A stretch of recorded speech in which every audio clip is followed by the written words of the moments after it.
Hey everyone, Cullen here, back with more unprompted shilling. I don't think I need to tell you that 2017 was an amazing year for games, as you could probably gather that from the intros to thousands of top 10 lists on YouTube right now. Nintendo in particular surpassed all expectations, not only with the Switch doing gangbusters, but with Breath of the Wild and Super Mario Odyssey being some of the most commercially successful and critically acclaimed games the company has ever released. Citation needed. However, I feel that a certain game called Xenoblade Chronicles 2 slipped through the cracks for a lot of people. I actually just finished it and was surprised by just how much I liked it. Although I noticed that it seems to be stuck in this weird position between being too niche for mainstream audiences and too mainstream for niche audiences, leading many people to simply ignore it. So I figured it might be fun to share some love for what I personally believe to be one of Nintendo's biggest sleeper hits of 2017. Funny enough, I could probably use the exact same title for a video on Fire Emblem Echoes, but since I haven't finished that yet, maybe that's a video for another day. Go buy that though, it's the best Fire Emblem to date! So, sit back, get yourself a nice cup of tea, and allow me to teach you a thing or three about why this flawed gem charmed the hell out of me.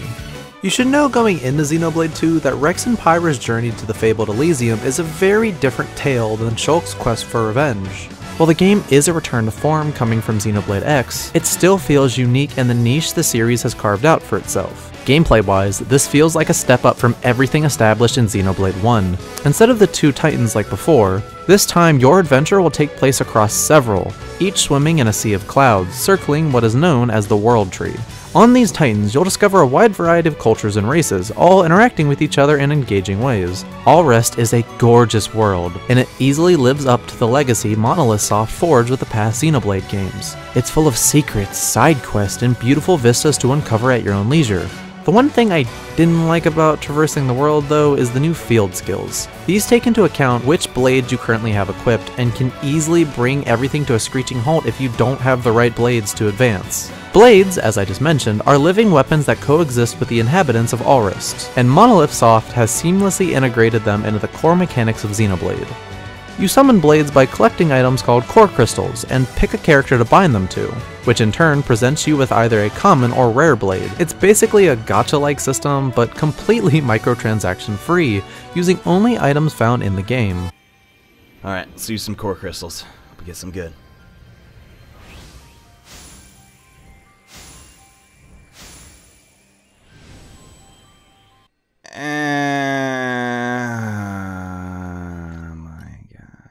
Blades are the primary focus of the narrative, so it's great to see the combat system has been altered to fit their inclusion into the story. Party members can equip up to 3 blades, each possessing a special element and class. Every blade can use up to 3 combat arts, and can even be switched during battle.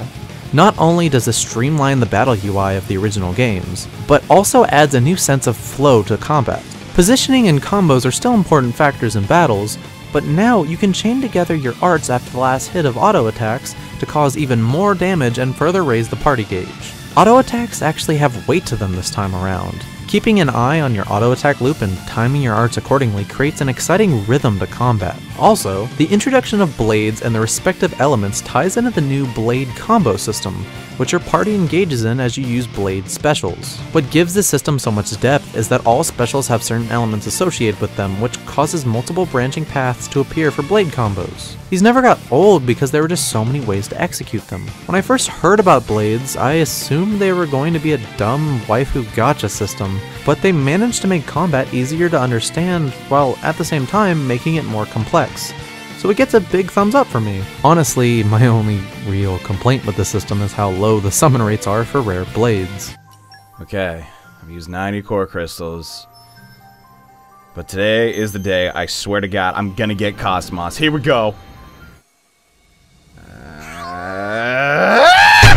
In all seriousness, I want to improve my criticism skills, since I feel I tend to be a bit too positive, and I don't want to give the impression that Xenoblade 2 is a perfect game. For example, while it's a really cool concept to put multiple artists in charge of different character designs, more often than not, they end up clashing with each other when seen in game together. Scenes with Rex and friends standing next to members of the villainous Torna, who were all designed by Tetsuya Nomura, can look kind of off, especially when you compare their eyes. Another common criticism is the change in art style, going from a more realistic look to a more anime-inspired one. I actually kind of like this because it allows characters' faces to be even more expressive, but I will admit it could be a little more anime than you might be used to.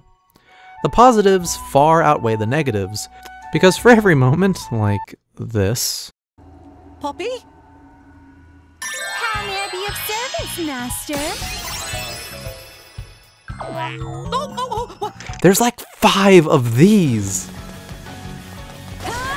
Hello 911, it's Cullen again. Yes, this is an emergency this time. Yes, it's the 5-to-1 anime ratio. What do you mean I don't know how to do math? Anyway, besides that nitpick, the only other main issue I have is the game's English dub. I wouldn't really say that it's bad, but it definitely isn't as consistent in quality as the original Xenoblade, which has probably one of the greatest English dubs in a JRPG. The voice syncing could have used a bit more fine-tuning for the English dub, but the charming performances allow me to look past that. With the exception of Mithra, who is horrible. I liked all the casting decisions and felt that they managed to bring a lot to their characters when needed, despite the occasional awkward line. The Japanese voice track might have had more consistent performances, but I felt a weird attachment to this occasionally cheesy, but all in all solid English dub. There are multiple accents and dialects that change based on which Titan the character is from, which is something I've really only seen in the Dragon Quest games. Now, what I can say, without a shadow of a doubt, is that the soundtrack is my absolute favorite in the entire series. It manages to carry over the energy of the originals while bringing its own personality to the table. Everything from the exploration, battle, and vocal songs are phenomenal. I can't remember a single track I couldn't listen to for hours on end, which is important for a game as long as this one. I guess the point of all this is that despite my gripes with this game, it kept me invested for 150 hours. Even though the cast might not be as grounded as the characters in the original Xenoblade, I fell in love with each and every one of them. Their relationships with each other worked so well because it felt earned through hours of build-up and development. When these characters said they loved each other, I believed it. When they suffered, I felt something. People might disregard the story because of the surface-level power of friendship themes, but there's more to it than that. There's a constant mystery lingering throughout the game's 10 chapters, and way more going on than just well-written camaraderie. This is a story about sacrifice, corruption, regret, the many forms of love, forgiveness, finding your place in a world much larger than yourself, and moving forward despite feeling like you don't belong. These may not be groundbreaking ideas, but it's all so well executed that I couldn't help shed a few tears during my playthrough. By the time the credits rolled, it not only satisfyingly wrapped up its own standalone plot, but connected back to the original game in a really creative and respectful manner. Xenoblade Chronicles 2 is not perfect, and in some aspects isn't as good as the first, but at the end of the day, it's a different game, and a damn good one at that. It deserves to get more positive exposure, as it's much more than the weeb trash I've seen people disregard it as. Besides, aren't waifu wars a little silly? Especially in a game like this, where the best girl is clearly Morag. Duh! Or maybe the green one, I don't know. Hello there, welcome to the end of the video. Big thanks to Supreme Zerker for being my script editor and making all of this stuff actually make any sense whatsoever. He's a cool dude, follow him on Twitter. The mysterious, sexy voice you heard throughout the video belonged to none other than the amazing Johnny Awesome. He also generously provided all the footage that you see that isn't a cutscene. So seriously, this video wouldn't have been possible without him. Thank you so much, man. Now that I have shilled my friends, I'm gonna do a little quick shill for my stuff. Hey, if you haven't already, check out Why You Should Care Danganronpa V3, the video I made about a month ago. I put a lot of hard work into that, so go watch it.